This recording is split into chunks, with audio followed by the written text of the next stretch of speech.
Selamat sore, Bapak Ibu, saudara sekalian. Kita akan membahas satu tema, yaitu gereja yang melayani, dengan subtema mengenai pelayanan firman. Sebelum itu, mari kita tundukkan kepala, mari kita berdoa.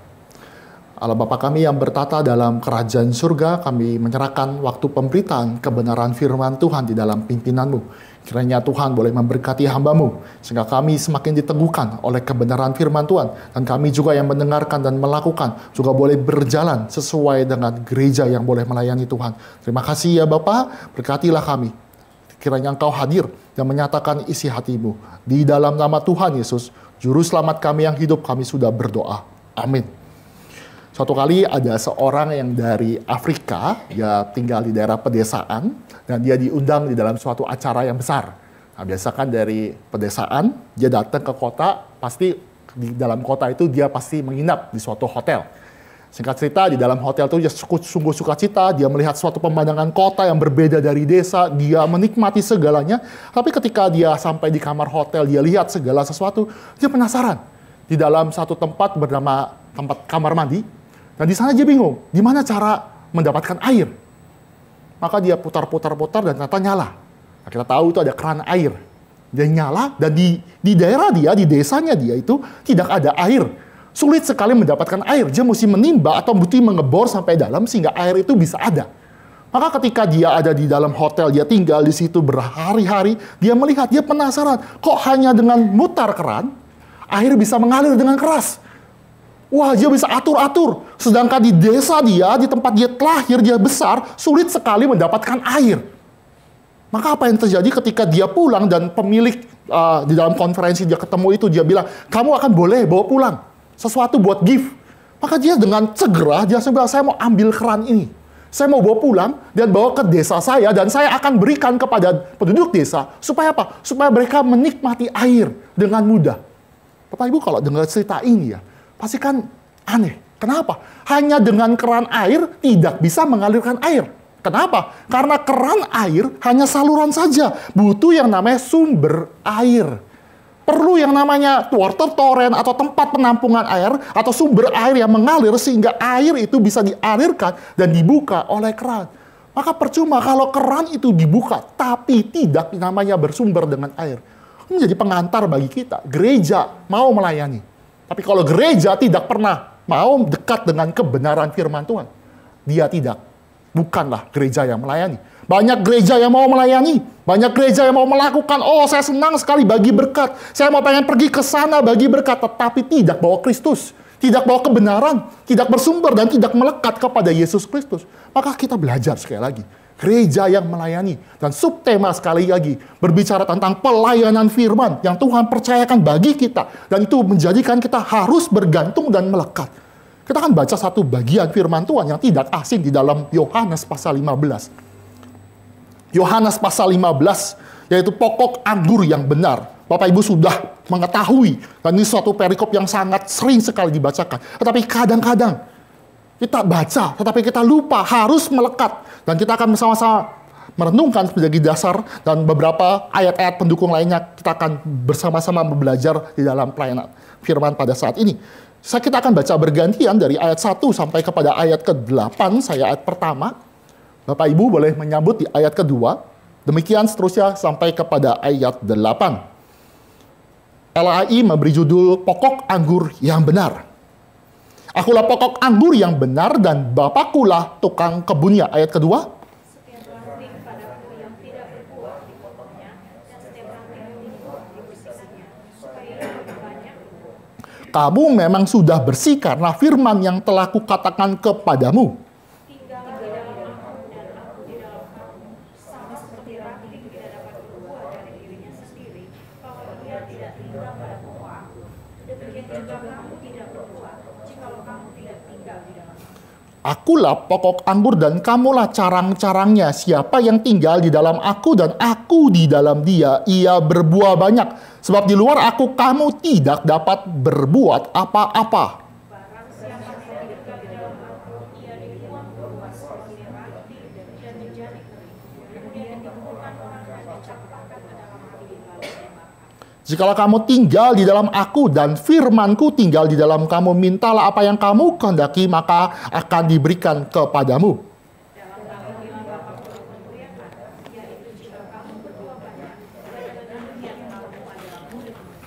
Bapak Ibu yang dikasih Tuhan, ini pembelajaran pokok anggur. Yesus memberikan penjelasan bagi kita. Kalau tidak melekat kepada sumbernya, kepada pokok, maka kita sebagai ranting, sebagai carangnya, tidak mungkin bisa berbuat apapun.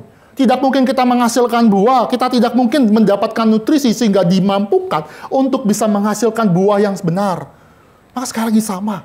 Gereja yang mau melayani tetapi tidak mengandalkan firman Tuhan menjadi sentral. Tidak meninggikan Kristus. Tidak menyatakan bahwa harus gereja itu melekat kepada sumbernya itu. Maka gereja itu bukanlah gereja yang benar.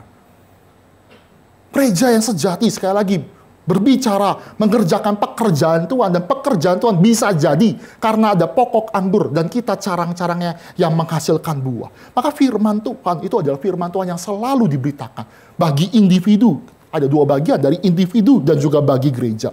Maka sebelum kita menggali lebih dalam, apa sih firman Tuhan? Apa sih kebenaran firman Tuhan yang harus disampaikan? Dalam firman Tuhan, saya sering sekali dikatakan bahwa firman Tuhan itu berbicara tentang dua kabar. Kabar buruk dan kabar baik.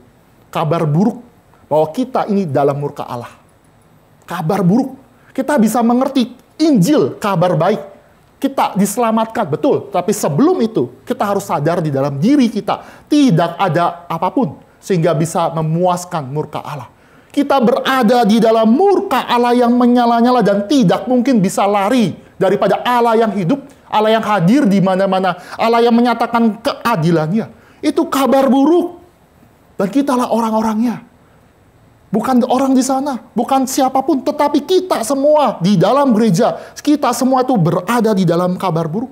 Tetapi kabar baik yang harus diberitakan. Karena kalau kabar buruk, terus berbicara kabar buruk tidak ada pengharapan, itu juga bukan firman Tuhan. Itu suatu kegentaran saja. Tetapi firman Tuhan memberikan penjelasan bagaimana kabar baik juga diberitakan kepada kita. Allah yang murka, Allah yang menyatakan bahwa dosa itu adalah dosa yang harus dibalaskan. Upah dosa adalah maut. Maka kabar baiknya Allah datang menjadi manusia. Kristus Yesus datang. Dia berinkarnasi satu kali. Hidup taat. Dan dia juga melakukan segala ketaatan dengan benar. Dan dia menggantikan kita di atas kayu salib. Hari ketiga bangkit. Naik ke surga. Dan akhirnya dia memerintah, duduk di sebelah kanan. Dan suatu saat nanti, Kristus yang kita sembah ini akan datang kembali. Dia melepaskan kita dari murka Allah yang menyala-nyala. Maka kita mesti mengerti sekali lagi, kalau kita mau menyatakan pelayanan firman, core utama, sentral utama, di dalam pembelajaran kita, di dalam hidup kita secara individu ataupun secara komunal, adalah bersumber di dalam kabar baik ini. Kabar-kabar, bagaimana kabar itu boleh ada karena Tuhan itu datang melawat kita. Dan puji Tuhan, gereja menjadi kita menjadi dalam gereja menjadikan hal yang indah ya. Karena kita boleh berbagian, kita boleh menikmati anugerah Tuhan. Kalau seseorang ya yang tidak layak mendapatkan sesuatu tapi dia dapat. Sekali lagi ya, kalau ada orang yang kerjanya nggak beres, kerjanya tuh ugal-ugalan, tetapi mendapatkan yang namanya berkat, itu namanya anugerah. Dan itulah kita. Di hadapan Tuhan kita tidak mungkin diperkenankan, tidak mungkin. Tetapi kalau kita mendapatkan anugerah, itu namanya Injil, itu namanya kabar baik bagi kita. Maka setiap kali ya gereja reform Injil, terutama di dalam kebaktian umum, selalu berbicara tentang expository preaching. Berbicara tentang bagaimana khotbah itu mesti eksposisi atau ekspositori ya, eksposisi. Berbicara tentang bagaimana teks yang di dalam Alkitab itu dibuka, dikupas. Berbicara bagi hamba Tuhan, juga bagi jemaat Tuhan. Jadi nggak bisa pilih-pilih.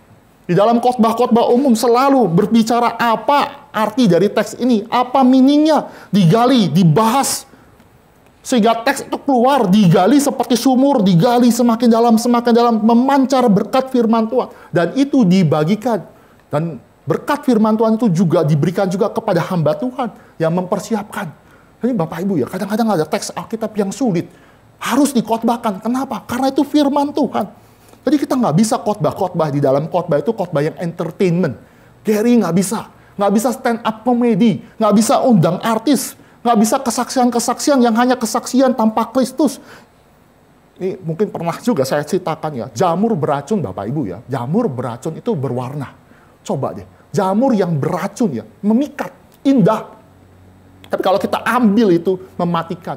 Gereja yang entertain, yang sangat-sangat indah, yang sangat menggunakan segala moralistik entertainment, menggunakan artis indah, tetapi mematikan, menghancurkan.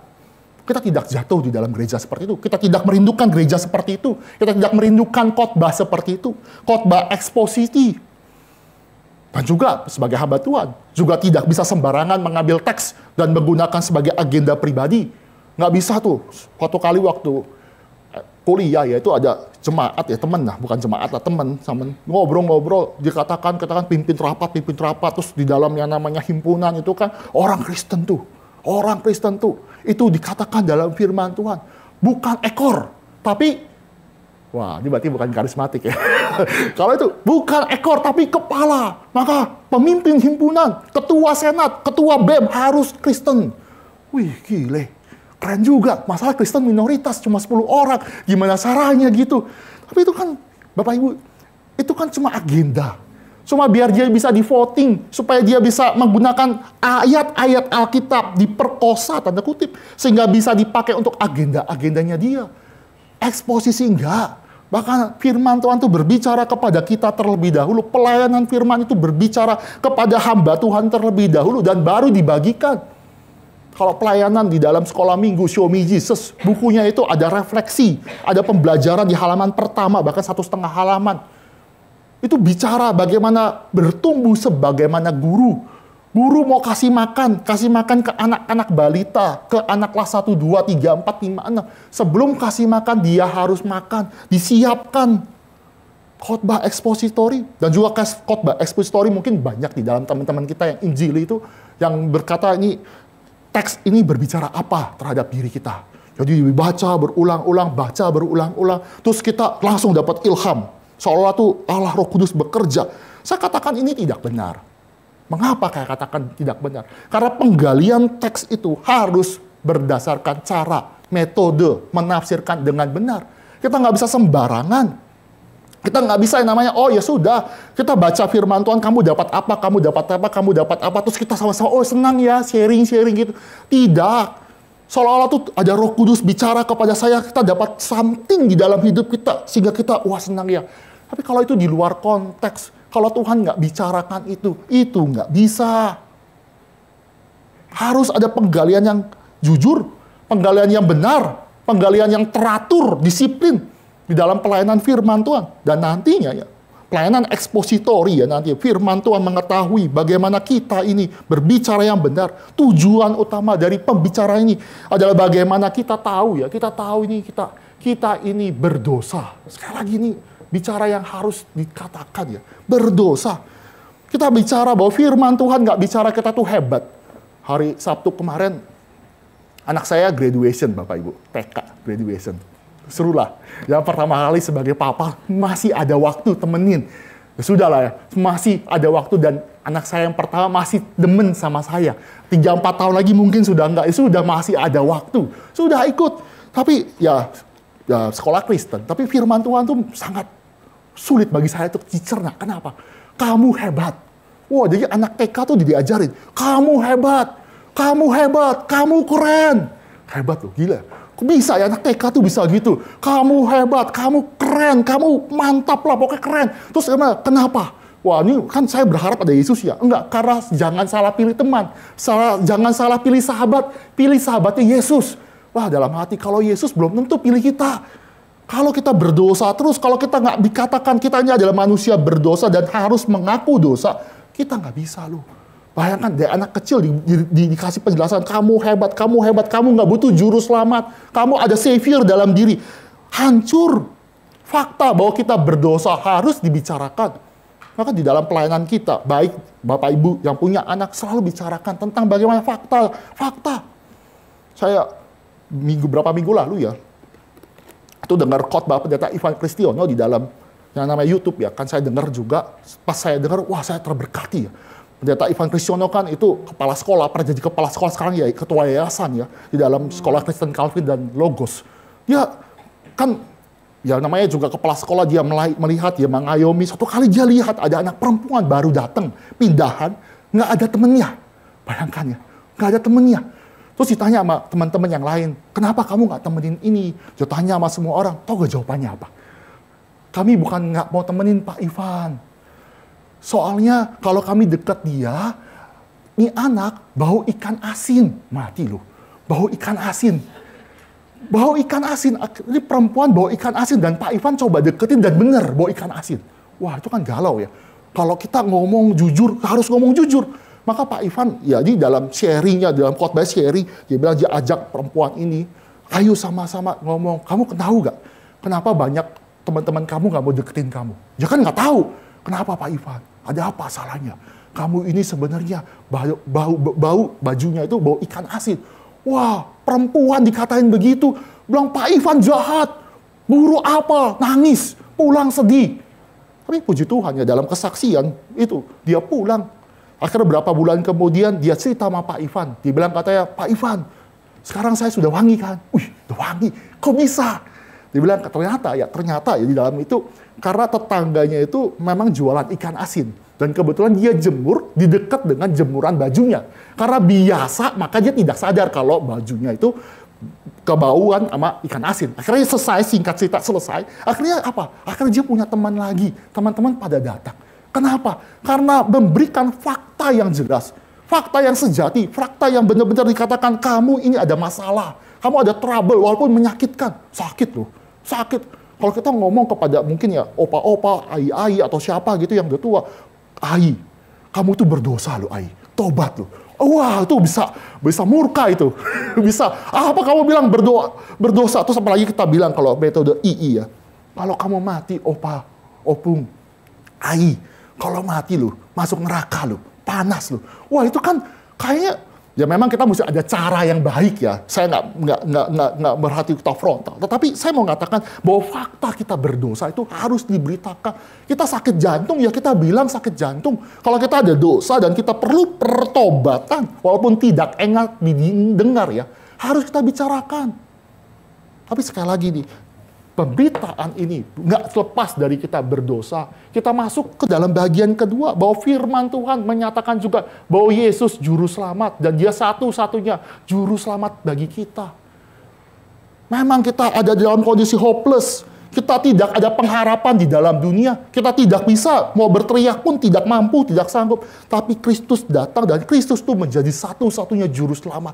Maka setiap kali khotbah ya, kebaktian umum saya katakan, hampir kebaktian umum ya, selalu bicara tentang di dalam perjanjian lama, selalu bawa ke Yesus. Perjanjian lama ada Yesus, di dalam namanya Taurat ada Yesus, di dalam puisi, Mazmur ada bicarakan Yesus. Kenapa? Bukan apa-apa tuh langsung lompat ke Yesus, enggak. Kita lihat bagaimana itu membicarakan pelan-pelan, ada tipologi, ada penjelasan, ada bagaimana ada bayang-bayang Kristus terjadi.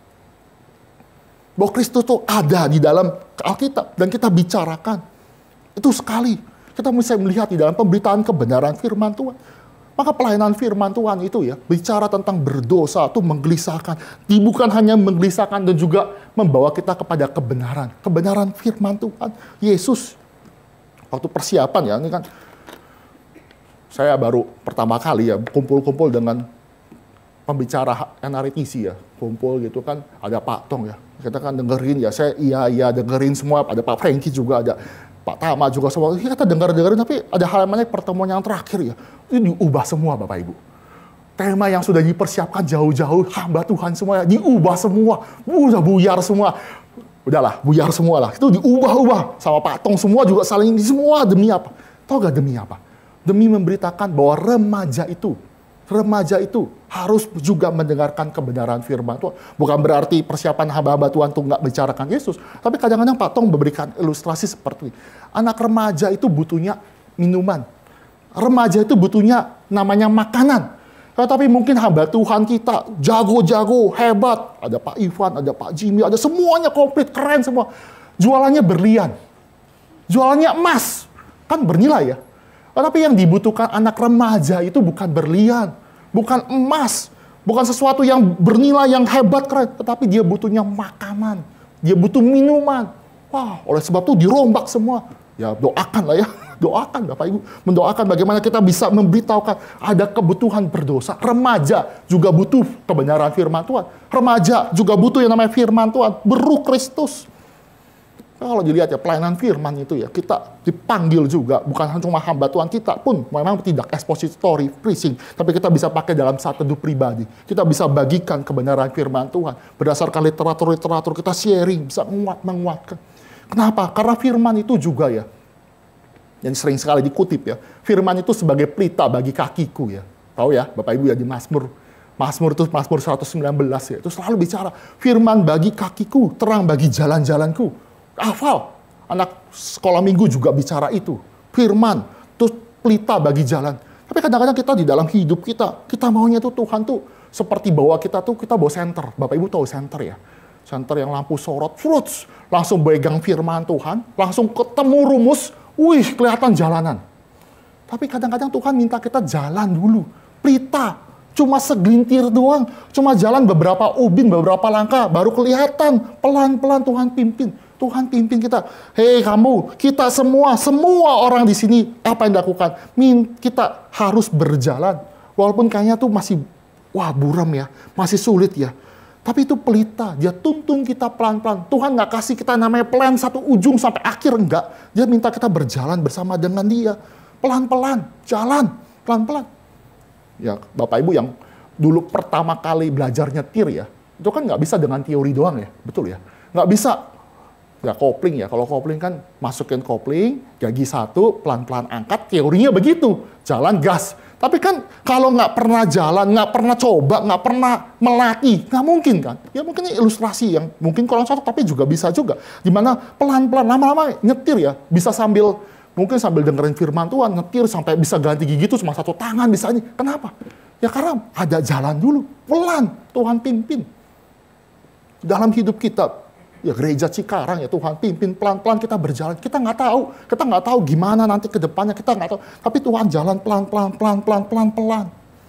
Maka kalau kita bisa melihat ya bagaimana gereja kita sebagai individu, sebagai nanti juga komunitas yang akan bahas lebih lanjut lagi setelah bagian ini, kita mesti tahu bahwa kita punya keinginan, keharusan, eagerness, ngotot untuk dengarkan firman Tuhan.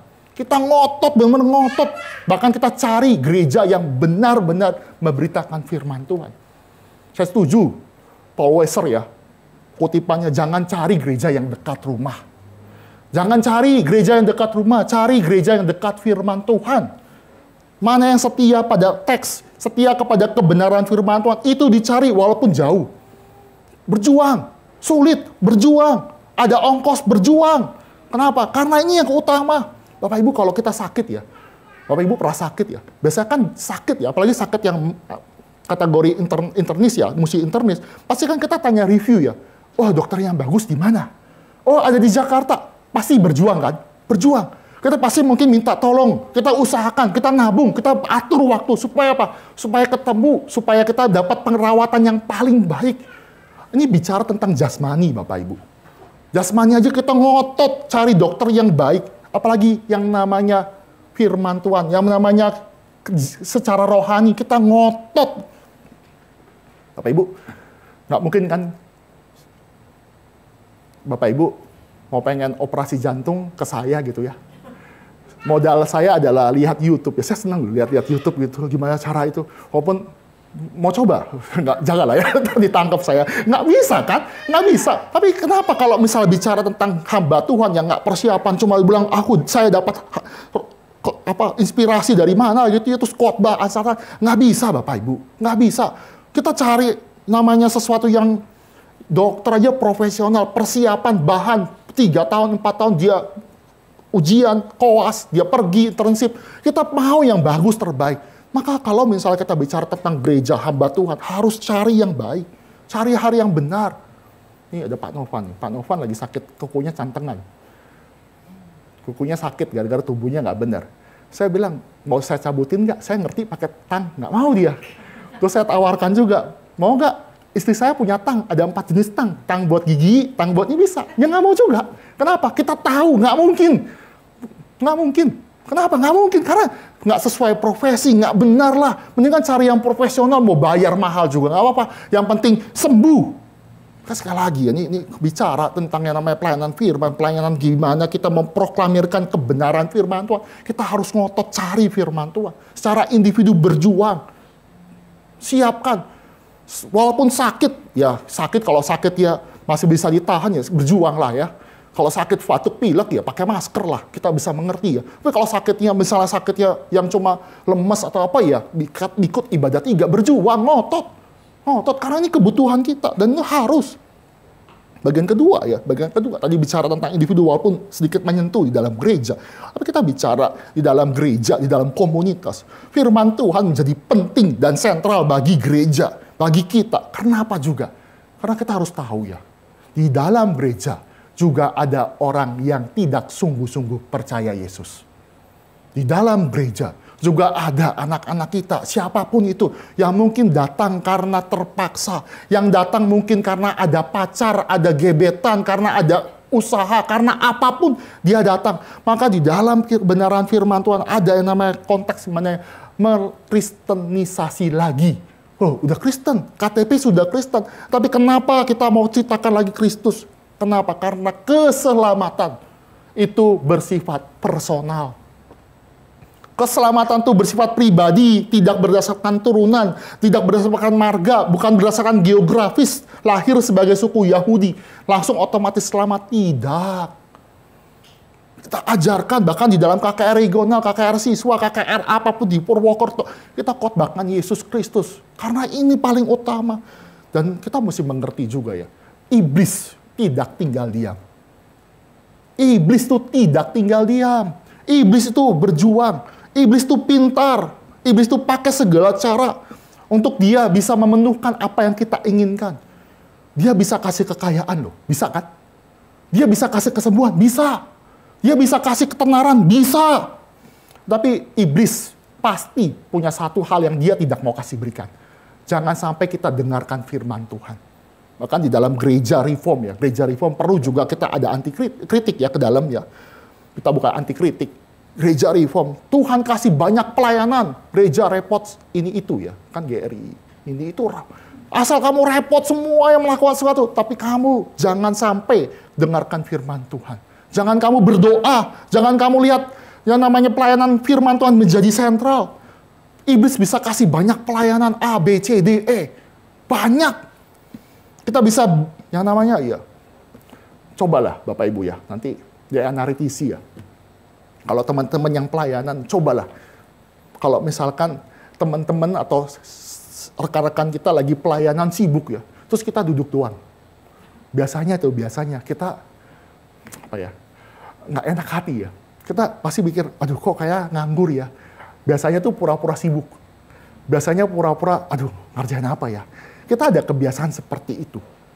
Ada baiknya, tapi juga ada buruknya. Kadang-kadang kita nggak mau bergantung sama Tuhan. Kita nggak mau berdoa. Kita nggak mau yang namanya butuh kebenaran firman Tuhan. Dan iblis kadang-kadang masuk di dalam hal itu. Dia kasih banyak pelayanan, kita kasih banyak kegiatan. Tapi jangan sampai firman Tuhan itu diberitakan. Gereja mungkin bisa banyak lakukan pelayanan sosial. Banyak sekali. Tapi sekali lagi, keinginan iblis supaya Yesus Kristus yang tersalib itu tidak pernah diberitakan. Gereja harus berbicara tentang kebenaran firman Tuhan. Dan kalau kita lihat ya, gereja harus juga berbicara tentang firman. Kenapa?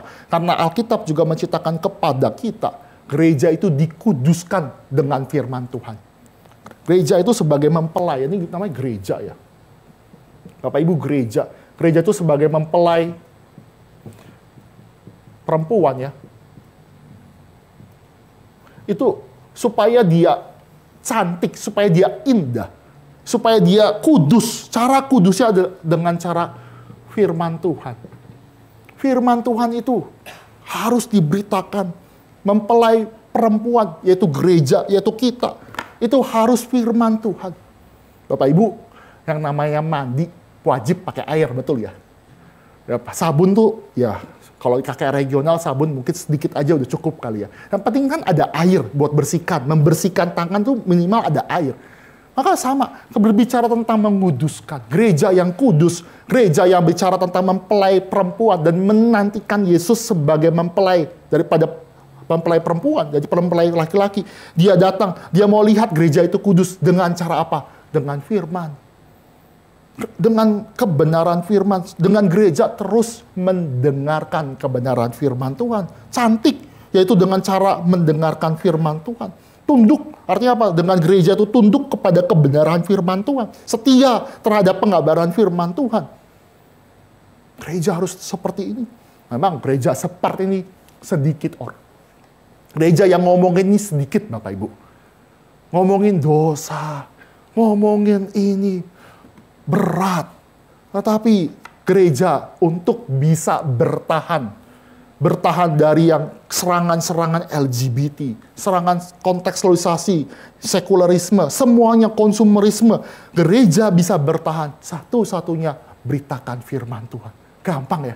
Tapi kalau itu konsisten, itu adalah bagian bagaimana pertumbuhan gereja sesuai dengan kebenaran firman Tuhan. Gimana gereja bisa tahan dari ejekan, kuper. Wah, kalau Bapak Ibu saya pernah pelayanan di Pondok Indah ya, itu ada anak SD, dia sekolahnya di negeri Bapak Ibu. Negeri, SD, SMP, dia SMA ya, maksudnya SMP, SMA, dia bukan SD tapi masih jenjang SMP. Itu dia dikatain, diejek, anaknya diejek. Wah kasar lah. Dia salah satu juga bilang, Allah kamu 3, hahaha. Terus ya tentang babi lah, tentang apa, wah banyak sekali dihina. Tapi gimana dia bisa bertahan? Gimana anak muda ini, remaja ini bisa bertahan? Kasih tahu kebenaran firman Tuhan. Kasih keindahan kebenaran firman Tuhan. Nggak perlu neko-neko, kasih artis, kasih yang sesuatu yang entertain. Nggak, firman Tuhan yang menguatkan. Itu yang perlu. C.S. Spurgeon ya, pernah kasih ilustrasi, pernah kasih kutipan ya. Ya baik ya. Gimana cara bagaimana membela firman Tuhan, membela kebenaran firman Tuhan. C.S. Spurgeon bilang firman Tuhan itu seperti singa. Bapak Ibu tahu singa ya? Singa itu nggak perlu bela diri. Singa itu nggak perlu mempertahankan diri. Singa itu punya kuku tajam. Singa itu punya taring yang kuat. Dia punya badan yang besar, dia punya kelincahan. Maka untuk bisa membela dirinya, singa itu tinggal dilepaskan saja. Biarkan firman Tuhan itu dilepaskan. Biarkan singa itu, firman Tuhan itu dinyatakan. Dan firman Tuhan itu bekerja dalam hidup kita masing-masing. Martin Luther reformator juga pernah kasih kutipan. Kutipannya ya bukan mengencourage yang satunya lagi ya, tapi Martin Luther tuh suka minum bir Bapak Ibu. Tapi bukan berarti kita minum bir sampai mabuk, enggak ya, jangan ke situ ya. Martin Luther pernah bilang, dia akan khotbah, preach the word. Setelah itu dia pulang, dia akan minum bir. Artinya apa? Dia berkhotbah, biar setelah dia pulang, dia santai. Kenapa? Karena firman Tuhan itu akan bekerja dengan luar biasa, dengan sangat indah. Maka kita nggak perlu sampai kita firman Tuhan dimodifikasi, dikeren-kerenin, diapain ya? Dibikin menarik ya. Memang sih ada kalau sekolah minggu ada hal-hal yang bisa dipakai gambar, pakai itu baik. Tapi kalau dimodifikasi sampai Yesusnya itu bisa berubah jadi yang lain, dikontekstualisasikan dengan hal-hal yang lain yang salah, itu salah. Biarkan firman Tuhan itu bekerja, beritakan. Dan biarlah sang firman Tuhan itu menyatakan diri. Dan itu yang dibutuhkan. Dan mengubah hati anak kita berat loh. Ubah pasangan kita juga berat. Tapi biarkan kita continuous bicarakan firman Tuhan. Setia bicara firman Tuhan. Bicarakan penuh dengan doa. Penuh dengan yang namanya pergumulan. Tapi firman Tuhan biar itu bekerja di waktunya Tuhan. Karena yang mengubah hidup seseorang bukan karena kehebatan saya, kehebatan Bapak Ibu, talenta, kehebatan. Enggak. Cuma firman Tuhan yang mengubah. Kita percaya. Oleh sebab itu ya, di dalam pemberitaan firman Tuhan, baik hamba Tuhan, baik pribadi kita masing-masing di dalam gereja, itu bersandar kepada Allah Roh Kudus itu menjadi kewajiban. Nggak bisa enggak. Kita nggak bisa. Yang namanya bersandar kepada kehebatan, kepiawaian. Memang itu juga ada latihan. Perlu ada bagian. Tetapi itu bukan menjadi satu-satunya mutlak. Enggak. Itu menjadi satu hal yang kita harus bergantung kepada Allah Roh Kudus bekerja. Sehingga pekerjaan Tuhan itu, yaitu Roh Kudus itu mengaplikasikan kebenaran firman Tuhan. bisa pakai yang sederhana untuk menyatakan kebenaran firman Tuhan. Maka kalau gereja kita ya nanti ya, nih dalam bagian ini ya, semuanya ini kadang-kadang ya, di dalam PA kita ini pun juga kadang-kadang bukan bicara tentang ekspositori, tapi kadang kita juga bicara tentang doktrin-doktrin ya. Bapak Ibu, doktrin-doktrin bukan kita jangan langsung antipati, doktrin. Doktrin ini sudah teruji. Ada doktrin-doktrin yang dituliskan secara sistematik teologi, sudah terkristalisasi. Kebenarannya itu sudah dituliskan. Sehingga kita tinggal cerna, kita makan. Seperti makan ya, makan. Cerna, makan. Memang sulit. Ada doktrin-doktrin yang sulit. Doktrin Allah Tritunggal, sulit. Tapi kita harus makan. Kita harus percaya.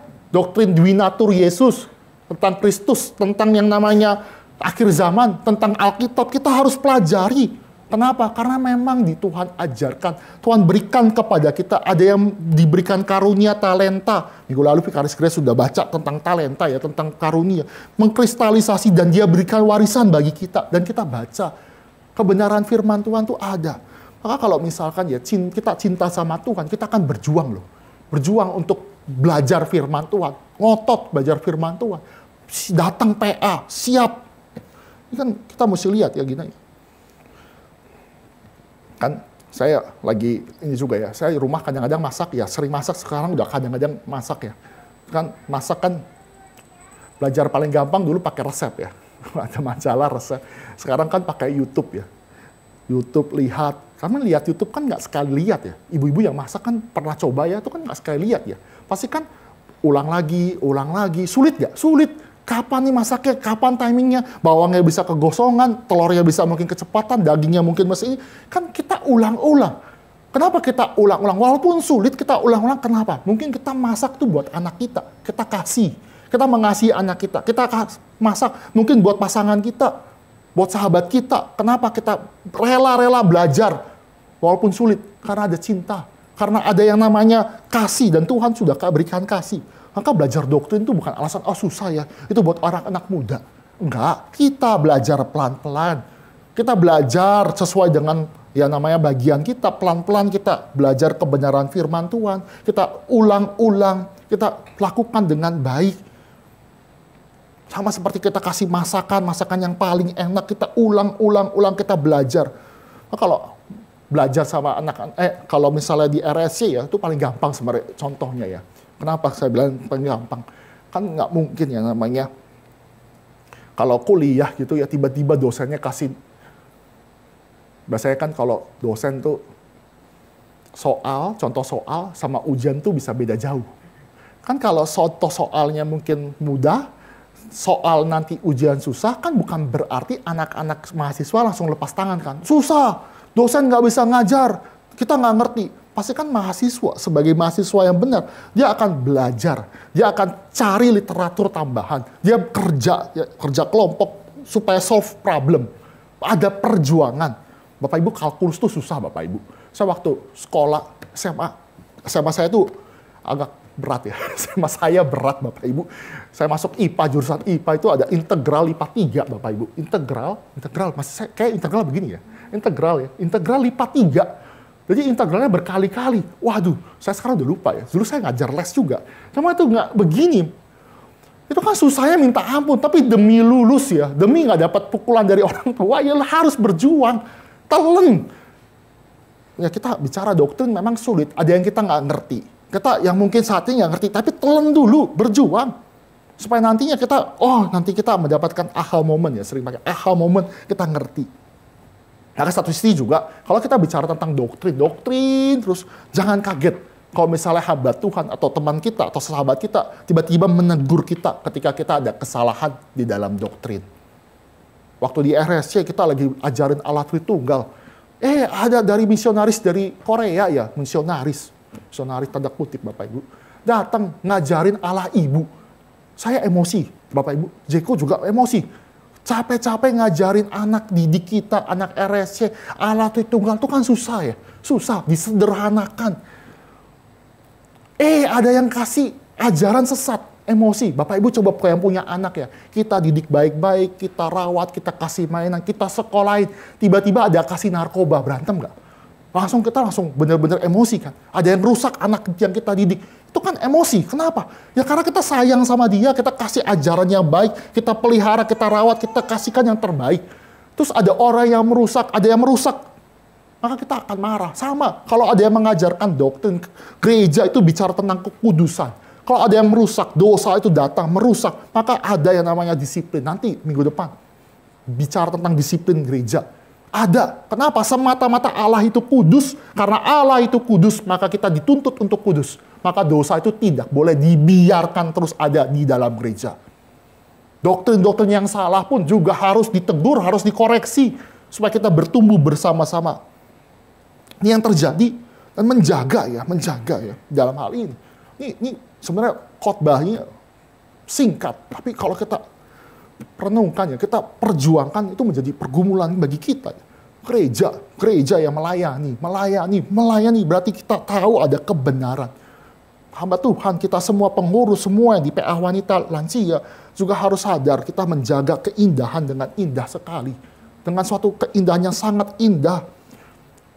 Supaya kebenaran ini masih ada di dalam gereja. Pemberitaan kebenaran, pengajaran doktrinal, khotbah ekspositori, firman Tuhan, setiap orang itu bisa menjaga kebenaran. Mungkin kalau waktu PA umum saya sempat kasih contoh ya, dalam gereja, karena kita bicara gereja ya, kebetulan juga baca gereja, itu kan saya dapat ikan, PA umum yang saya bilang tentang ada sekolah minggu balita dapat ikan itu kan ada ikan. Kalau ikan itu kan harus tinggal di dalam air yang benar, kadar amoniaknya itu harus pas, nggak boleh kebanyakan palet ya, nggak boleh kebanyakan yang namanya kotoran sehingga dia bisa mati. Karena kalau jaga ikan itu bukan jaga ikan, jaga airnya. Gereja yang kudus ya, bukan bicara juga kita di dalam diri kita menjaga kekudusan Tuhan ada di dalam gereja. Kita nggak bisa berbicara di dalam gereja, kita tuh menyombongkan diri. Sehingga kita lupa bahwa kita berdosa. Atau sebaliknya, kita berdosa, lupa Kristus. Enggak, kita jaga kebenaran firman Tuhan. Dan nantinya kalau gereja, kita sebagai individu masuk ke dalam gereja, ke dalam keluarga, terus punya pemikiran seperti, kita akan punya namanya budaya. Budaya apa? Budaya bagaimana kasih karunia itu ada di dalam diri kita. Budaya bagaimana anugerah Tuhan itu ada di dalam setiap pemberitaan firman Tuhan. Di dalam kita mendengarkan firman Tuhan. Bahkan ada seorang ya Puritan mengatakan, kita ini seperti pengemis yang minta belas kasihan Tuhan setiap saat. Kalau nggak Tuhan kasih belas kasihan, kita nggak bisa. Berarti kita ada di dalam dimensi, kita membutuhkan budaya, minta Tuhan berbelas kasihan, minta anugerah Tuhan. Karena tanpa itu ya, kalau kita gereja melayani tanpa belas kasihan Tuhan, tanpa kebenaran, tanpa firman Tuhan, kita capek loh. Kita burn out, capek, lelah. Tapi kalau misalkan kita ya, punya kebenaran, kita oke, belajar firman Tuhan, senang belajar firman Tuhan, tapi nggak pernah pelayanan. Itu sombong, dingin. Saya waktu di remaja, sempat kasih tahu Bapak Ibu, namanya laut mati. Kenapa mati? Karena dia paling rendah. Karena semua aliran air itu nyampe kepada laut mati, sehingga dia tuh jadi kadar dalam paling tinggi, nggak ada kehidupan di dalam. Kenapa? Karena dia terima semua aliran sehingga dia nggak mau salurkan. Mati. Kita yang dengar firman Tuhan, tapi nggak pakai talenta, nggak pakai karunia, nggak mau pelayanan, mungkin kita jadi laut yang mati, nggak berguna. Nggak berguna. Saya berkatakan masing-masing ada bagiannya di dalam pelayanan Tuhan. Karunia, ada karunia. Tuhan kasih minimal satu. Pelayanan yang Tuhan anugerahkan bagi kita. Minimal kita bisa berdoa. Doa itu juga susah. Kita berikan yang namanya yang terbaik sesuai dengan apa yang Tuhan percayakan. Tuhan pasti di dalam gereja, Tuhan kasih karunia untuk bisa memperlengkapi, bukan keinginan kita, tetapi kebutuhan. Bagaimana memperlengkapi. Bagian terakhir ya, bagaimana mengaplikasikan semuanya. Doktrin ini harus diaplikasikan. Doktrin harus teraplikasikan. Contoh ya, ini banyak contoh-contoh ya, doktrin dosa sudah saya sering sekali kasih contoh. Doktrin dosa, bahwa kita ini adalah manusia berdosa. Kalau kita mengerti kita ini manusia berdosa, maka kita akan ngajar anak-anak dengan ngotot. Kita butuh Yesus Kristus. Mungkin dalam pengaplikasian dalam pelayanan kita ya. Contoh yang paling mungkin jarang ngomongin tentang persembahan Bapak Ibu. Kita jarang ngomongin persembahan. Kita jarang ngomongin perpuluhan di dalam gereja Reform. Tapi bukan berarti tidak ada. Contoh ya, kita bicara tentang persembahan, perpuluhan, itu ada aspek namanya sacrifice. Ada aspek namanya mengorbankan diri. Ngerti ya? Sacrifice, mengorbankan diri. Itu selalu ada. Kenapa kita berani memberikan persembahan? Karena kita percaya kepada Allah. Bahwa pimpinan Tuhan itu jauh lebih penting daripada hidup kita. Kita peras, kita berikan sacrifice. Contoh.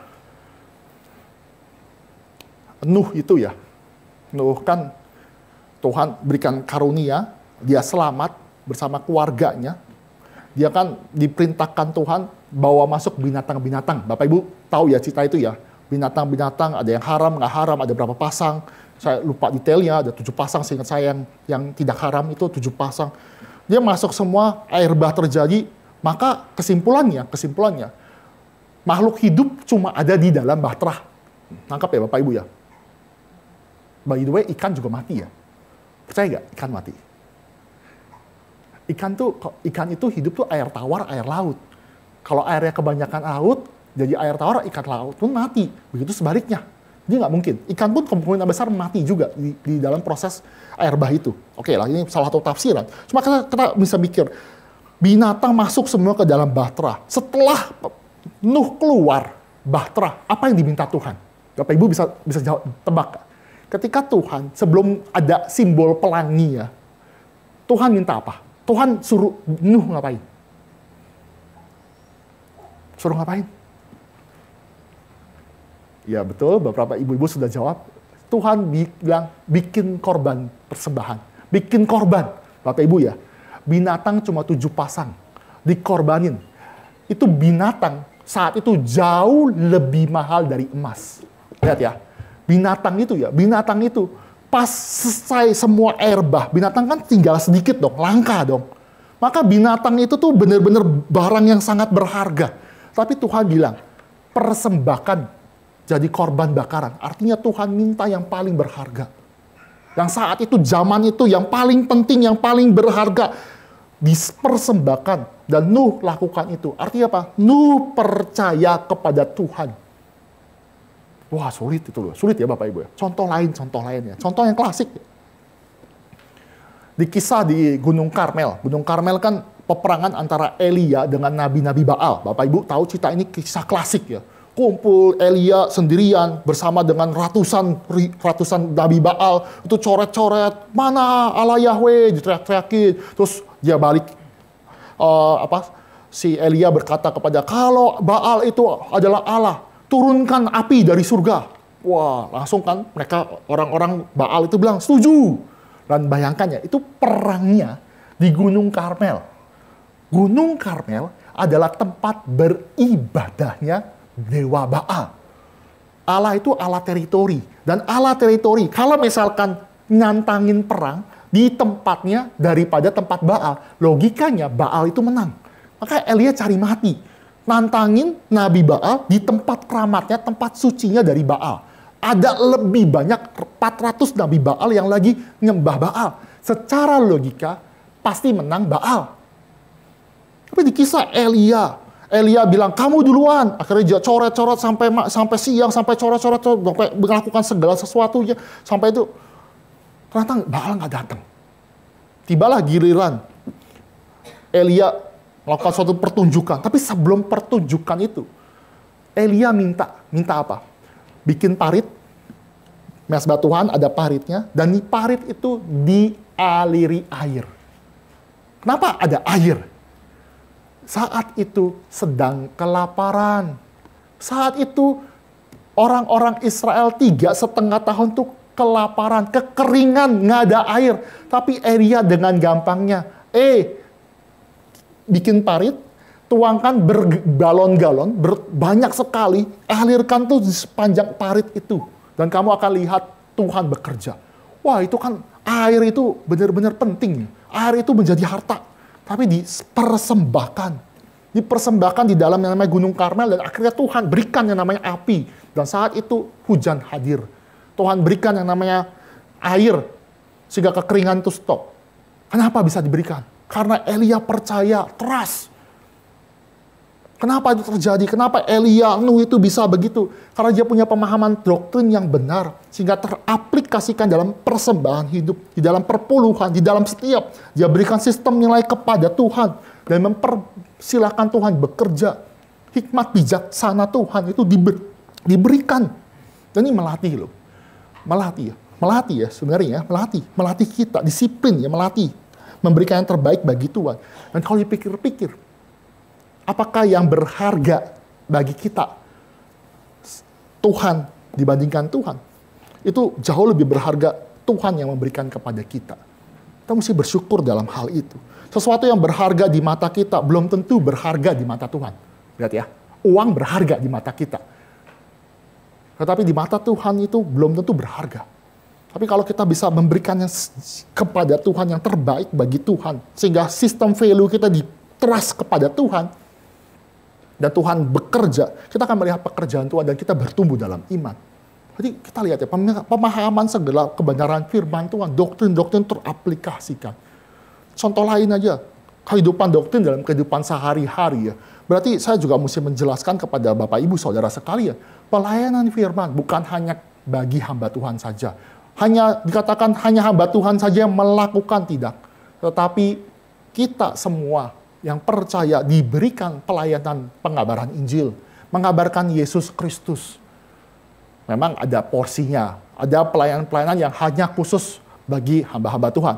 Tetapi di pelayanan pribadi, di PI rumah sakit, di dalam pelayanan siswa, di pelayanan remaja, bahkan di mahasiswa, ada beberapa orang-orang awam yang diizinkan masuk, izinkan melayani karena Tuhan berikan. Terjadi, maka kita nggak bisa berkata, oh sudah, kalau pelayanan-pelayanan yang berat-berat, ya memang hamba Tuhan ambil alih di dalam berat-berat, tapi bukan berarti lepas tangan. Enggak, kita harus perjuangkan supaya firman Tuhan itu ada. Supaya teraplikasikan di dalam hidup kita sehari-hari. Ini penjelasan saya supaya kita belajar supaya gereja Tuhan adalah gereja yang melayani. Karena gereja yang melayani tanpa kebenaran firman Tuhan bukanlah gereja yang sejati. Karena firman Tuhan ya, pembelajaran kita pada PA, wanita sore hari ini bisa menguatkan kita untuk mencari kebenaran firman Tuhan. Mari kita tundukkan kepala, mari kita berdoa. Allah Bapa kami yang bertata dalam kerajaan surga, kami sekali lagi mengucap syukur karena yang paling kami butuhkan bukanlah kekayaan, bukanlah kehebatan ataupun ketenaran, tetapi bagaimana firman Tuhan itu ada di dalam hidup kami, dan firman Tuhan itu menjadi memimpin hidup kami seperti pelita, sehingga kami berjalan sebagaimana Tuhan pimpin. Tuhan berkatilah gerejamu, Tuhan berkati masing-masing individu yang terus memperjuangkan kebenaran firman Tuhan ada di dalam hidup kami, sehingga kami boleh melangkah sesuai dengan kebenaran-Mu. Berkati gereja Cikarang ini menjadi saluran berkat, mewartakan kebenaran, kabar baik kepada orang-orang yang berada di dalam kabar buruk, sehingga kabar buruk itu dihancurkan oleh kebenaran firman Tuhan, yaitu Yesus yang membawakan kabar baik kepada kami semua. Terima kasih ya Bapak, kiranya Tuhan terus memberkati kami. Di dalam nama Tuhan Yesus, Juru Selamat kami yang hidup, kami sudah berdoa. Amin. Silakan jika Bapak Ibu yang mau didiskusikan mengenai kebenaran firman Tuhan pada sore hari ini. Memang saya tidak terlalu membahas tentang pokok anggur, tapi itu menjadi bagian supaya kita bisa renungkan bersama tentang pokok anggur ya. Tanpa melekat dengan Yesus Kristus, tanpa hal itu kita nggak mungkin berbuat apa-apa. Silakan. Ya, semoga kita saling menguatkan ya, saling berpegangan tangan untuk saling ingatkan. Karena saya percaya tidak semua orang selamanya kuat ya. Ada burnout, ada kecapean, ada keletihan. Tapi kita kan gereja ya, kita berjuang, kita angkat, kita ingatkan dengan kasih, dengan sabar, dengan lemah lembut, supaya teman-teman, rekan-rekan kita itu ingat lagi kepada kebenaran firman Tuhan. Ya, kalau tidak ada ya, oke lah ya. Saya jadi ingat ya, anak saya itu kalau pulang ke rumah itu suka minta saya anterin ke atas tuh, gendong ke atas, ke kamar, itu berat banget. Berat lah, itu berat lah Bapak Ibu, itu 15 kilo itu. Saya angkat, kaki saya sakit, kaki saya itu bekas main volley, jadi kadang-kadang tumpuan kaki kiri itu susah, karena kan jatuh itu kadang-kadang kaki kiri gara-gara volley ya, di SMA itu kan selalu diforcir pakai pemberat gitu kan semuanya. Sekarang umur 30-an udah berasa, wah ternyata ada efek sampingnya ya. Akhirnya sekarang terus bawa lagi, anak saya mendekati harapan indah ya, ada kota harapan indah, dia pura-pura tidur Bapak Ibu. Dia pura-pura tidur ya. Ya sudahlah, dia pura-pura tidur ya sudahlah. Akhirnya dia berharap saya gendong dia. Ya sudah, saya gendong. Tapi gendong berkali-kali itu berat, Bapak Ibu, berat. Hingga saya satu hari sedih juga ya. Refleksi sendiri. Saya bilang ke Thea ya, Thea, nanti Papa masih kuat ya. Tapi kalau udah 10-15 tahun lagi, Papa udah nggak kuat, kamu gendong Papa ya. Nggak bisa, nggak kuat. Nah mungkin kita saatnya ya, mungkin saya kuat, Bapak Ibu kuat. Tapi nanti kalau kita lihat teman-teman kita yang bergumul dalam pergumulan iman, dalam pergumulan yang lain, kita tarik. Mungkin suatu saat nanti orang yang kita tarik menguatkan kita. Nah inilah gereja. Pak, saya mau tanya. Silakan, Pak. Bu. Nah, ini, apa namanya, dalam perjalanan ini ya, pelayanan gitu, ketemu satu ini teman gitu ya. Nah, kita ajak untuk mengikuti pembelajaran firman yang reguler, persekutuan, ada persekutuannya seperti ini, hadir secara tatap muka gitu ya. Nah, tapi kan di zaman sekarang ini kan pembelajaran firman itu kan gak hanya dari PA yang tatap muka seperti ini saja, ada banyak fasilitas gitu ya, kayak kita bersyukur kayak kita di Reform ini ada 21 itu apa? Reform 21. Ya, Reform 21 itu gitu. Terus YouTube gitu ya, Fokus gitu kan, keren gitu ya. Nah, satu kali teman saya ini bilang lah, kalau saya sih merasa udah cukup gitu dengan semuanya itu, dan saya ya sudah nggak perlu lagi untuk hadir untuk mengikuti pembelajaran firman yang bersama-sama, yang ada persekutuannya seperti ini, yang ada tatap mukanya dan ketemu orang-orang. Ya kan intinya kan belajar firman, saya kan sudah belajar gitu, dan bagi saya ini cukup gitu. Ya bingung juga ya Pak ya. Jadi dia menghilangkan ini sisi persekutuannya, tapi kan dia memang belajar firman gitu Pak. Nah ini bagaimana ya Pak? Kalau di saat ini ya, sinode kita ya, ini memang ada aturan kalau kebaktian umum tidak boleh lagi live streaming. Walaupun khotbahnya itu boleh diupload H+1 di hari berikutnya, begitupun PA tidak boleh live streaming, kecuali Mandarin. Karena Mandarin itu bisa di broadcast ke sana dan beberapa teman-teman dari mainland China itu bisa mendengarkan firman Tuhan. Balik lagi ke dalam konteks Indonesia, memang sinode kita memikirkan ini bergumul berat setahun Bapak Ibu sinode kita. Dan memang keputusannya memang lebih baik mendengarkan secara langsung. Lalu gimana dengan teman-teman yang misalnya terbiasa dengan yang namanya YouTube ya. Mungkin kata terbiasa atau mereka lebih senang karena belum melihat cicipan sama-sama ya, bersekutu ya. Paling gampang sih ajak PA wanita ya. Minimal ada makanan di bawah lah ya. Itu mulai dari bawah dulu. Saya percaya nggak mungkin orang tuh, saya masih sulit ya. Ada orang benar-benar cinta tuh datang, ya memang tarikan Tuhan tuh beda-beda ya. Tapi mayoritas tuh datang tuh mungkin motivasi salah. Ya kita coba pelan-pelan dia bergumul, masuk dalam pelan-pelan persekutuan. Ada pemuda-pemuda tuh gara-gara cuma lirik kiri kanan, akhirnya pacaran, setelah pacaran putus, ternyata dia stay. Pacarnya malah pergi pindah gereja. Mantan pacarnya, berarti pergi cuma buat bawa dia. Cara Tuhan ajaib sih sebenarnya. Saya percaya kita terus ajak dia persekutuan. Maka dalam gereja juga ada sentuh saling menyapa, saling bertegur sapa. Juga kalau di kebaktian umum itu ada haleluya puji Tuhan, saling mengenal ya. Kita proses begitu ya biar keindahannya itu terjadi ya. Supaya keindahan. Supaya kondisi gereja secara fisik ya itu baik ya. Kan kayak akuarium ya, jangan terlalu banyak yang aneh-aneh jadinya kabur mereka. Memang sulit sih, ada berkatnya juga. Saya juga dengerin firman Tuhan juga dari YouTube, dari pendeta Ivan, Pak Jimmy juga kadang saya suka nonton. Ya itu memberkati sebagai saya, sebagai ini juga, sebagai mungkin mengisi saya juga sebelum firman Tuhan. Ya ada berkatnya lah, berberkat. Cuma sekali lagi, sayang kalau misalnya kebaktian umum, saya ngomong kebaktian umum ya, itu nggak datang fisik. Karena kebaktian umum harus. PA mungkin saya masih secara pribadi ya, masih bisa ditolerir. Tapi cobalah beranjak pelan-pelan untuk mungkin sebulan, 2 bulan masih online, pelan-pelan bulan ketiga tuh mulai fisik, bertahap gitu ya, bertahap pelan-pelan begitu. Kalau kebaktian umum sih udah harga mati tuh harus bodily present. Ada bodily worship itu terjadi. PA, kalau kita ada banyak PA ya, berjuanglah satu PA ya. Satu PA untuk datang, PA, baik PA pemuda, PA ini harus ada. Begitulah, berjuang. sekali lagi ini juga ada berkat ya, ada keterbatasan fisik. Waktu pandemi itu banyak yang ibu-ibu ya, itu sambil setrika dengerin YouTube di Australia lah, Pak Agus. Terus abis itu pindah channel ke Pendeta Aiter. Memberkati sih memang. Tapi masa itu udah lewat. Sekarang kita mesti balik ke gereja, sinode kita bawa kita ke gereja. Sekali lagi kalau PA berjuang lah. Ya Ibu Vera mungkin ajak pelan-pelan biar kita saling menyapa, saling berjuang ya.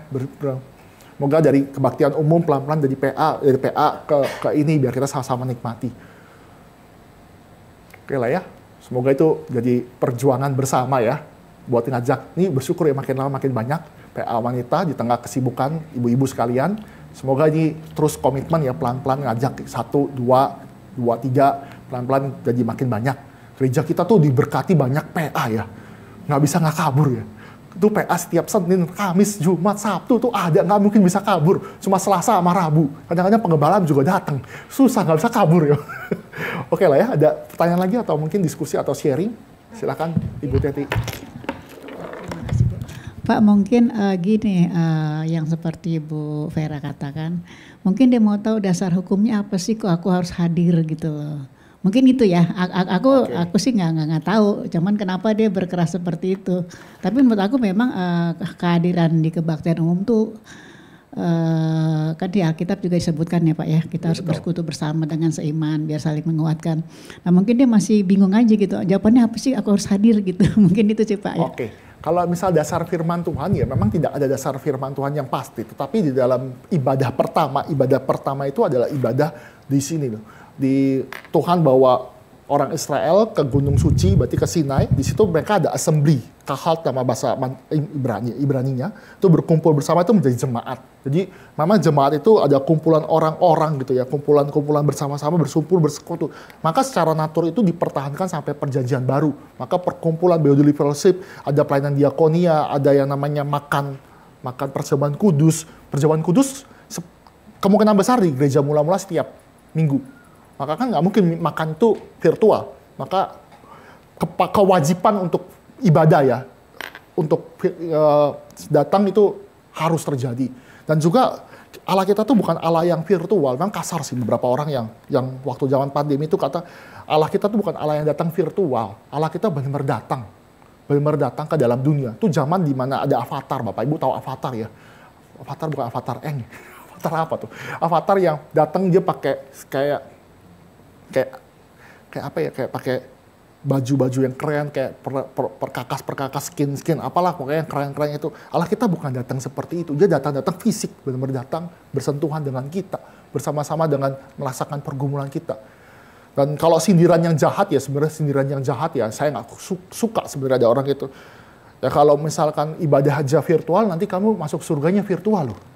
Nah kan kurang sopan ya, maksud begitu ya. Kita pelan-pelan mengajak itu. Memang Alkitab sangat mengajarkan kehadiran fisik. Semuanya ada. Yesus pun juga ada persekutuan, ajak 3 muridnya ke dalam Getsemani kemarin, Pak Ben, transfigurasi, persekutuan fisik tuh ada semuanya. Jadi contoh-contohnya, memang ini fenomena online tuh beda konteks ya budaya di sini ya. Mungkin begitu ya. Saya yang lebih jago ya itu Pendeta Jethro karena dia memang bagian seminar ya.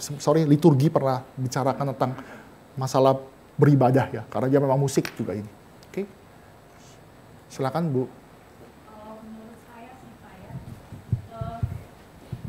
kenapa kadang kita tidak nyaman, karena saya melihat orang-orang yang banyak melayani itu, mereka merasa lebih dekat dengan Tuhan, sehingga mereka bisa dengan sinis kadang ya, menilai orang lain yang pelayanannya tidak banyak gitu. Oke. Kalau untuk saya ya, saya melihat gitu. Jadi kadang saya juga merasa tidak nyaman berada di dekat-dekat orang yang terlalu sibuk melayani itu. Betul. Dan saya juga pernah share dengan suami saya. Dan suami saya mengatakan memang iya, kenyataannya memang begitu. Oke, kita balik lagi. Kalau misalnya bicara tentang gereja ya, berarti gereja, kehadiran gereja. Kita percaya bahwa gereja itu tidak ada yang sempurna di dalam dunia. Gereja itu berisi dengan manusia-manusia berdosa yang sedang dikuduskan. Berarti ada juga yang menyombongkan diri karena pelayanan. Ada. Tapi saya percayakan masuklah ke dalam gereja yang sehat. Artinya gereja yang sehat masih memberitakan firman Tuhan bagi mungkin Ibu Christine, yang masa kok gimana gitu. Juga firman Tuhan tuh masih juga berbicara kepada orang yang mungkin sombong. Jadi sehat ya bicara. Jadi menerima. Maka sekali lagi saya mulai ini semuanya ini berbicara kita semua tuh berdosa. Berdosa, kita semua berdosa. Dan kalau mau pengen adu-adu banyakan pelayanan, gimana ya pelayanan? Kayak nggak gimana ya, kayak kita tuh kalau nggak bukan anugerah Tuhan, nggak Tuhan kasih talenta ya, kita juga nggak bisa. Satu sisi juga perlu juga introspeksi diri ya, introspeksi diri. Kalau ada gereja yang masih sehat, kita harus berjuang untuk benar-benar mempus diri, memasakkan diri. Ini kadang-kadang ya, kan gini nih, ini contoh aja ya, contoh. Saya pernah juga ngomong di mahasiswa ya, kalau masuk ke Presiden University ya, kan ada dosen, langsung datang, kagak sapa, langsung, mana absen? Semua, sini, kasih PR, kasih ini, kasih semuanya. Oke ya, sudah selesai. Pergi. Kita kan nggak mungkin kan update status, dasar dosen, nggak ada sapa-sapanya. Universitas apa ini? Kasar sekali dosen, nggak bener. Kita kan nggak mungkin kan, pasti kita tunduk, oh iya, mungkin dosen emang begitu. Coba kalau itu diaplikasikan ke gereja. Pak Peter nih, datang muka cembetut. Waduh, rambut berantakan. Baju ya masih pakai baju lah ya. Tapi dalam arti, wah, pakai khotbahnya kasar. Nggak jelas. Nggak sapa. Disapa juga nggak ini. Sudah kita pindah gereja. Saya rasa nggak gitu. Kita akan berjuang. Walaupun kita nggak disapa. Atau mungkin keterbatasan hamba Tuhan. Ada keterbatasan teman-teman kita yang nggak nyapa. Mungkin ada pergumulan malas nyapa. Atau apa yang kita, bete banget. Ya mungkin kita belajar gitu ya, sangkal diri. Itu ada Bu. Jadi sama-sama bertumbuh. Yang sombong pun merendahkan, sadar diri berdosa. Yang merasa dirinya nggak butuh gereja, sadar juga kita butuh Yesus, kita butuh fellowship gitu. Mungkin bisa menetralkan Bu. Jadi sama-sama bertumbuh Bu.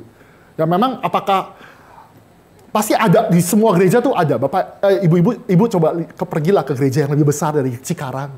Pasti ada lagi. Lebih parah lagi. Ada gereja yang saking sebelah sama hamba Tuhan ya, hamba Tuhan tertentu ya, ini gereja bukan Cikarang. Kan kita kan pintu keluar cuma satu. Nggak mungkin kan, pasti ketemu saya lah. Kalau nggak Pak Tama atau Bu Grace kalau salaman kan. Nggak mungkin tiba-tiba lompat dari belakang, nggak mungkin. Tapi kan ada gereja yang gede, saking gedenya pintunya tuh bisa pintu sebelah kanan, sebelah kiri. Karena safety lah, nggak mungkin berkumpulan tuh safety. Kan hamba Tuhan kan perlu adil ya. Kalau dia khotbah di minggu pertama, dia pintu kanan. Minggu kedua, pintu kiri. Tapi ada juga yang benar-benar jemaat, udahlah, saya malas ketemu, khotbahnya bagus. Nah, tapi saya malas ketemu, dia menghindar. Selalu menghindar. Kalau hamba Tuhannya di pintu kiri, dia pintu ke kanan. Kalau hamba Tuhannya pintu kanan, dia pintu ke kiri. Nah, itu ada juga ya. Memang sulit sih. Hamba Tuhannya juga mau gimana, masa dia belah dua, nggak bisa. Nggak mungkin. Jadi ada di dalam gereja-gereja, ini Gary ya, konteks Gary. Saya nggak bisa ngomong Gary mana. Itu ada. Dan kita nggak bisa kan. Gimana cara ya tuh? Saya juga mungkin begitu ya. Semoga ini mengencourage ya. Jadi nggak bikin yang sombong makin sombong, nggak. Sekali lagi balik kita sama-sama melayani, berdosa. Sama juga kita sama-sama bertumbuh ya. Sangkal diri, kita coba melayani, kita coba. Mungkin saya nggak disapa sekali, mungkin minggu depan mungkin disapa. 3 kali nggak disapa, datang lagi. 4 kali, 5 kali. Kalau 7 kali bilang ke saya. Nanti bilang ke saya kasih tau, sapa dong. Ya gitulah. Oke lah ya. Ada lagi pertanyaan? Mau ke gereja? Ini memang nanti minggu depan lebih sulit lagi disiplin gereja. Ini jarang dibahas. Oke lah ya. Ada lagi Pak? Mau tanya? Ya. Nggak ada yang nanya, biar saya yang nanya aja. Misalnya gitu, kan kayak Elia juga ya. Elia juga dia pernah mengalami sepertinya dia merasa burn out gitu ya. Dia melayani begitu lelah, begitu sungguh-sungguh gitu. Dia merasa dia sudah memberikan segala-galanya dan ya dia capek gitu, dia udah males gitu, udahlah Tuhan ambil aja nyawaku gitu, aku udah capek nih gitu. Terus dia dalam ketakutannya ya, dalam masalah pribadinya juga. Nah kadang-kadang saya sih mengalami hal-hal yang seperti itu juga gitu, merasa terlalu lelah, terus merasa sudah demotivasi gitu untuk pelayanan lagi gitu, mengikuti terlalu banyak hal-hal mungkin yang ya mendengarkan kata-kata yang tidak baik gitu ya, ataupun terlalu banyak, terlalu berat pelayanan, jadi merasa capek gitu dan merasa udah melakukan banyak banget gitu ya. Ya itulah ya perasaan berdosa itu gitu. Nah ini bagaimana ya Pak kalau kita nggak mendapatkan belas kasihan Tuhan seperti Elia ya, bersyukur dia kan dikasihi Tuhan gitu. Tuhan walaupun dia begitu, Tuhan kirim burung gagak untuk menghibur dia gitu, makanan untuk membuat dia kuat lagi gitu. Ya memangnya saya ini lebih oke banget gitu sampai Tuhan menghibur saya gitu ya. Nah kadang-kadang, kalau kayak gini gimana gitu ya Pak? Nah, memang gini, Alkitab tuh jujur. Alkitab tuh bicara jujur bahwa ada tokoh-tokoh Alkitab itu jugalah manusia berdosa. Elisa, Elia, Daud, Salomo, semuanya ada gambaran real. Karena kita tahu tujuan utama Kristus itu yang sempurna, yang itu jadi pegangan kita. Maka ya paling penghiburan ya Bu Vera, teman-teman sekalian, Bapak Ibu sekalian yang mungkin capek sekali, pandang kepada Kristus ya. Saya waktu ke PA itu penginjilan tuh ditolak. Saya bilang saya belum pernah tuh sama sekali ditonjok. Saya nggak pernah ditonjok. Kan takut kan ditampar, di ludahnya aja nggak pernah. Sudah berarti apa yang kita pikirkan mungkin melampaui. Itu bisa kita koreksi. Tapi mungkin juga Tuhan kasih penghiburan loh. Tuhan kasih firman, Tuhan kasih penghiburan, kasih teman yang masih mendoakan kita tuh penghiburan. Elia itu dikasih roti ya, kan kalau Ibu Vera baca di itu ya, dalam Raja-Raja ya, dikasih roti satu itu bisa jalan jauh loh. Lihat di peta, dari ujung sampai dari atas sampai ke bawah, sampai ke Gunung Horeb. Tuhan kasih anugerah juga. Mungkin Tuhan kasih hal yang sederhana juga bagi kita, teman kita, kehidupan kita, keluarga kita, anak kita, apapun itu mungkin menguatkan kita. Sampai kita nanti kalau udah burn out ya pulih, kita akan kuatkan teman-teman yang ini. Ya memang satu sisi juga banyak hal ya, bisa jadi ya kita doakan juga. Kalau misalkan contoh ya ini Bu Vera atau siapa yang pelayanan banyak sekali, kita pegang semua, kita mungkin minta sama Tuhan. Tuhan, saya capek, tolong dong tambah orang. Bisa dong? Tambah orang, Tuhan tambahkan. Saya terlalu capek, saya mau ngurus apa-apa, keluarga atau apapun yang Tuhan percayakan, kita harus tanggung jawab. Tuhan tambahkan. Ya mungkin itu saatnya kita berseru dan kita peka. Mungkin Tuhan tambahkan dalam hal itu. Dan ketika Tuhan tambahkan, mungkin ada waktu yang kita lepasin. Wah berat itu. Kadang-kadang kalau hamba Tuhan, ini ngomong hamba Tuhan, udah pegang semuanya ya. Pegang semua, terus dilepaskan ke junior. Wah, junior bisa apa nih? Hebat gak nih? Ngerti gak nih? Kadang-kadang susah juga. Nah, mungkin ada waktunya kita minta sama Tuhan, Tuhan tambahkan pekerja. Ketika Tuhan tambahkan pekerja, kita sama-sama dia muridkan, kita kasih pelan-pelan, kita coaching, mentoring, atau apapun sehingga bisa bertumbuh sama-sama. Mungkin ada seperti itu ya, secara praktika ya gereja. Karena gereja ini bukan milik kita. Suatu saat kita akan kasih ke yang generasi selanjutnya. Kita cuma mempersiapkan, saya cuma mempersiapkan Bapak Ibu, ya anak-anak semuanya tuh melanjutkan pelayanan Tuhan. Mungkin itu ya motivasi. Jadi gereja itu bukan milik kita. Tuhan bisa hancurkan, Tuhan bisa tumbuhkan. Ya terpujilah nama Tuhan. Oke ya. Oke ya, saya rasa cukup lah ya. Tentang pelayanan. Semangat ya, tinggal seminggu lagi Bu. NRITC. 2 minggu lagi. Kita berat ke sana, sudah gak apa-apa. Kita saling kuatkan. Bersyukur loh, gereja Cikarang itu ya. Walaupun ada teman-teman yang ke NRITC, ada juga yang di sini. Pelayanan di sekolah minggu, ada pelayanan juga di mimbar. Ada teman-teman yang rekan-rekan kita yang nggak bisa karena satu dan lain hal nggak bisa pelayanan NRITC, pelayanan di sini. Pelayanan NRITC sama pelayanan di gereja, ini nggak lebih besar NRITC, nggak. Sama. Kita layani jiwa anak muda di sana. Di sini ada sekolah minggu yang kita harus layani. Sama. Nggak ada lebih besar, bahkan kalau saya pribadi, justru kebaktian umum jauh lebih diperjuangkan dibandingkan NRITC bagi saya. Kita berjuang, jadi nggak ada yang lebih tinggi. Kamu nggak NRITC, wah kamu nggak setia sama gerakan, terkutuk, nggak gitulah ya. Sama-sama kita ada bagiannya, justru kita ada orang yang masih ada setia di dalam gereja, masih memikirkan hal-hal kecil, ada yang tertinggal. Mungkin ketika kumpul-kumpul nggak dengerin cerita NRITC, nggak cerita ini, dia mungkin cuma gigit jari, oh iya ya nggak bisa, mungkin karena dana, karena kesempatan nggak ada, atau apapun, itu nggak jadi dia lebih rendah ya, nggak. Sama-sama gereja itu bertumbuh, Tuhan pas kasih. Ya kita nggak tahu ya, gereja kalau misalnya cuma 50-60 orang kan sulit juga ya. Ini pas 200-250. Ada yang bisa pergi NRITC, puji Tuhan. Ada yang kerja lebih berat ya puji Tuhan. Ada yang kerjanya mungkin ringan, tapi ya Tuhan berkati, ya puji Tuhan. Jadi nggak di dalam pelayanan NRTC, walaupun sekarang kita fokus gereja hamba Tuhan fokus ya. NRTC bukan berarti itu langsung mengagung-agungkan yang NRTC punya rencana bintang, kalau jenderal itu bintang 1, kalau yang nggak NRTC itu melati 2 gitu. Terus yang jenderal itu yang bintang 1 tuh bisa perintah-perintahkan, enggak lah. Saya nggak, gereja nggak ke arah situ. Gereja itu nggak ke arah sana. Saya rasa kita juga nggak seperti itu, oke? Semoga kita juga, ya ingatkan saya juga kalau saya bisa juga begitu, Bapak Ibu.